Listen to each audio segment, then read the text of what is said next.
In the news this week, In the Dark calls for accountability over ignored complaints to police, government and courts as advocates demand action. Nelson Liu's exclusive report. Rental prices are set to rise further as property agents call for a permanent affordable rental assistance policy.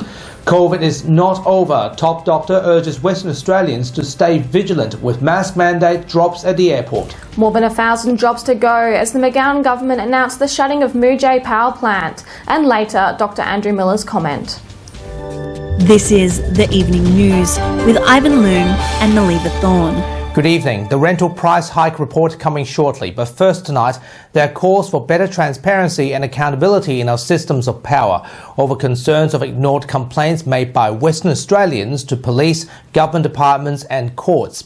Legal advocates are demanding significant improvements in complaints handling and investigation, with claims people are being left in the dark with their issues remaining unresolved. We'll begin with Nelson Liu's exclusive report. Unheard and ignored. Complaints to police, government and courts going unaddressed, leaving Western Australians feeling abandoned. The problem with complaints in WA is that they're not being properly handled at all in accordance with the laws of Western Australia. Advocates are demanding authorities take complaints from people seriously, with too many people left in the dark without a response or action. I run 2 victims of crime groups and I have nearly 500 members. I'm getting complaint after complaint after complaint after complaint about the police failing to do their job. They say it's widespread, the complaints leading nowhere. It just seems to get kicked up and then nothing. If someone's child gets locked in the system or trapped in the system, there is no complaints process to protect them. And advocates themselves claim they've experienced it themselves. I received a personal reply from the DPP saying my perjury complaint should be investigated. Yet to date, there's been no investigation on it. People whose complaints have been ignored say they've been left frustrated by a lack of action. Their advocates want the situation rectified. They believe a judicial commission is needed to ensure integrity and transparency. It's very important that the judicial officers know that they must meet a certain standard, they must be fair and reasonable to everyone. And believe one will be established in WA, expecting it to go a long way to fix the problem. Ultimately, they just want complaints to be heard. Please start holding people accountable. Nelson Liu, WAMN News. The rise in rental prices is likely to continue into the next few months due to increased mortgage interest rates and the short supply of housing. Part of Perth received double-digit rent increases, with real estate agencies pleading to the Albanese government to make the National Rental Assistance Scheme a permanent policy. This would ensure housing affordability for all. Lee Yen Chong from IQI Australia joins me now. Lee Yen, thanks for joining us. Before we get to NRAS, what are the most significant rental increases you've seen in Perth this month so far? In the last couple of months, we have noticed, quite a variance of rental increase. But what we have noticed that few of the properties that are situated close to amenities, for example, like Perth CBD, Cannington, all those property rental has increased quite significantly. Especially, let me give you an example. One of the property that we market in Perth CBD, we're looking at 2 years ago, the rent is asking for $380 per week. That is for a one bedroom, 1 bathroom. And then this year, just recently, last month, we have the similar unit, maybe a little bit different level, is asking for $500 per week. That is a massive of 30% of increase. That is significant. And then we also seen a one-bed apartment again in Cannington increased by around 19%. So it increased from $320 per week up to $380 per week. I understand you're calling for a rethink in NRAS. What needs to be changed here? With that NRAS, the National Rental Affordability Scheme, that is a fantastic scheme that introduced by the Labor government back in 2008. It has helped a lot of the lower to medium income earner to find an affordable rental, because as an investor, when you have that property out in the market, there is a requirement that you will rent it out to an eligible tenant for 20% lower in terms of rent. And this scheme will end in 2026. So we are hoping that something similar will be able to be proposed by the new government to continue to support the lower and moderate income earner to find a property that is a little bit more affordable, especially looking at the rental that is going to, I think, is going to keep going up, and any assistance from the government would be helpful. Are you calling for a permanent policy on the National Rental Assistance Scheme for more low and middle income earners so that they can afford to rent with certainty? Ideally, if we can make it a permanent scheme, that would be lovely, because we will always have the younger generation who just, finish school, came out and start a new job, or even retiree or single parents that will need that extra rental support to help them to, have a very comfortable life. So I think that would be a, great things to have. So, based on the current trajectory, it seems rent increases are inevitable. What's the outlook from here? I wish I have the crystal ball to, project and predict what is going to happen. At this stage, I don't have a firm figures in mind that what is going to happen in terms of the rental increase.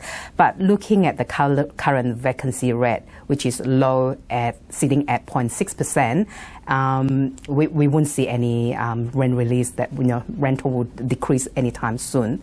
And when overseas students coming back, and people migrating from eastern states to here because our housing is so much more affordable, we probably will need lots more rental. Leanne, thanks for your time. My pleasure. Thank you, Ivan. WA's top doctor has urged everyone to stay vigilant because COVID is not over. Despite the repeal on mask mandates at Perth Airport this week, Dr. Mark Duncan-Smith says Western Australians should wear a mask when they cannot socially distance indoors and have their boosters when the time is due. Unfortunately, New South Wales now has the dominant variant of Omicron, BA5, and we already have some cases of that in Western Australia. This is a timely reminder for Western Australians that the COVID pandemic is not over, as it is also not over for the rest of the world. I would suggest to all people that if they can't socially distance indoors, to wear a mask, especially if they're vulnerable, and remind everyone to continue to keep their COVID status up to date with vaccinations and having their boosters when they fall due. Coal-fired power stations will close by the end of the decade, with WA to transition to green energy. The state government confirmed on Tuesday that Collie Power Station's closure will be in late 2027, with the last Muja power station's degenerators closing in 2029, after Muja sees Unit 5 closure this year and Unit 6 in 2024. $3.8 billion will be invested in green electricity infrastructure over the decade for the transition, along with $550 million for jobs and to attract new industries. The government says coal is now a less viable power source, but the closures will lead to reduced emissions and a prosperous future for Collie. Unless something is done, the cost to each household by 2030 for their annual power bill will increase by at least $1,200. So therefore we need to do something to transition away from coal-fired generation to more affordable forms of generation, which means that the system is powered more by renewables and less by coal-fired generation. Coal is least suited now. You can't ramp it up and ramp it down to match the peaks and troughs in wind and sun. Gas is better at that, but ultimately the best at it is batteries and other forms of storage. The Biloela family is said to be allowed to remain in Australia with certainty. Immigration Minister Andrew Gillies is working to allow the family to remain in the central Queensland town after they returned to Biloela last week. Mr Gillies says it's in line with Prime Minister Anthony Albanese's position and is what the community wants. Mr Gillies says he was determined to meet the commitments but would act in a considerable way after taking advice and prioritising issues requiring urgent action. As one of his first-class acts, the Albanese government allowed the family to return to Biloela on bridging visas. Mr Albanese says he sees no impediment to allow them to stay. However, the government is yet to confirm when it will be achieved. Live streaming video is the latest feature to be introduced in new body cameras to be worn by WA police officers. The upgrades were unveiled this week, enabling video to be streamed to command centres, along with more microphones for enhanced audio and improvements to GPS data and LCD displays. Metropolitan Region Assistant Commissioner Alan Adams stated the new live streaming feature was a significant addition to the cameras. WA Police say it improved situational awareness, officer safety and coordination of resources, boosting the potential to save lives. Senior police officers will have the ability to receive information from the front line in real time to stay one step ahead of any situation. This week on the WAMN Extra News Club, we look at whether more jobs will go at Collie following the announcement on the closure of the Muja coal-fired power plant. We have an exclusive report on the future of Collie's rail yard workers and whether their jobs are also at risk. We must always remember there is coal in Collie. Energy is going, but the coal is not going. So there's a great opportunity, and we've seen this some years ago where we were exporting coal to Kwinana. The rolling stock is still there. So the issue is going to be port capacity, it always is. But there's great opportunity really to be able to, if rail was entrepreneurial enough, I think the town will struggle for prosperity, which it has now. I mean, let's face it, historical narrative is not on Collie's side. You get a town that's built upon an automotive industry, it closes. A town that's built upon gold, and it closes. You know, we see this across the world, and it's very hard to keep those towns going. So, historical narrative is not on Collie's side. You can read all that and more on the WAMN Extra News Club. Subscribe on the link attached on this post and support independent local journalism. It's very unfortunate, but it does seem that change is unavoidable. It is, but having said that though, we'll keep you up to date with the latest and of course we'll have further reports on the Muja situation on our Extra News Club. And now here's AMA WA spokesman Dr. Andrew Miller with his weekly COVID-19 update and medical commentary. Hi, thanks for your time. Fantastic news, of course, this week with the approval of vaccines in the USA for Pfizer and Moderna for under 5-year-olds. So it'll be 6 months through to 5 years old. And we're just hoping that the Australian authorities really get cracking on this very quickly, get hold of the vaccines, get the approval through TGA and ATAGI, and get them out to kids, because we know that there are a percentage of those who will get very sick. Even though it's a small number, they're still very important and we've got to take care of them. And also we know that long COVID is a growing problem in the communities around the world, and we want as few children as possible to suffer that. So whilst the vaccines are not 100% protection, we still need to breathe clean air and use masks when we're indoors in public. This is a terrific step forward, and we just want to encourage the Australian authorities to get on with it, catch up very quickly to the situation that is happening in the US, where they're rolling out these vaccines on the 21st of June to their youngest children.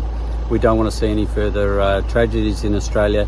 Even though they may be rare, we pull out all stops for all sorts of rare childhood diseases, cancers and so on, and we should be doing the same for this nasty disease in that age group. Thanks for your time. And that's Dr. Andrew Miller. Now, here's Leo with what's coming up on 6 News tonight. Thanks, guys. And on 6 News, the Bragg by-election draws closer with 6 candidates announced to contest the seat. One party that's running a candidate now telling 6 News they're attempting to make a comeback nationwide.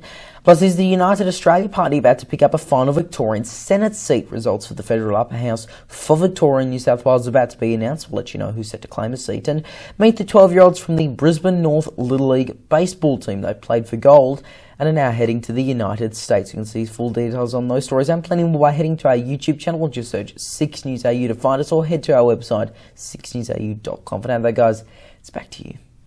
Thanks, Leo. And that's our weekly news and current affairs. We had the latest news on our website, wamnnews.com.au. Don't forget to subscribe to the WAMN Extra News Club so we can continue our work in the community. Full details on wamnnews.com.au/news/extra. From Melly and myself, we wish you good health, good night. See you next Sunday. Thanks for watching.